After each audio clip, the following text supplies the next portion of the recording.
আসসালামু আলাইকুম। Rokeya engineering and builders limited Brahmanbaria Nabinagar প্রজেক্টের কাজ চলমান। আর 6টা বেজ আছে, 6টা বেজের কাজ কমপ্লিট হলে বেজের কাজ কমপ্লিট হয়ে যাবে। দেখতে পাচ্ছেন পাশে দেওয়াল থাকার কারণে মাটি কেটে ফুটিংয়ের একটু ভিতরে ঢোকানো হয়েছে 3 ইঞ্চি ক্লিয়ার কভার রেখে এই বেজটাতে। আর এই বেজটাতেও কিছু অংশ ঢুকছে, তার মধ্যে আবার ক্লিয়ার কভার কিছু মাটি কেটে ক্লিয়ার কভার রাখতে হবে।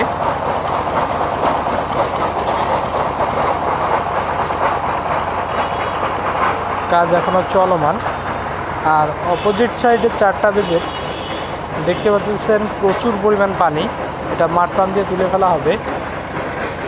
এবং দেওয়ালের সাইডের বেজগুলো দেখতে পাচ্ছেন দেওয়াল বরাবর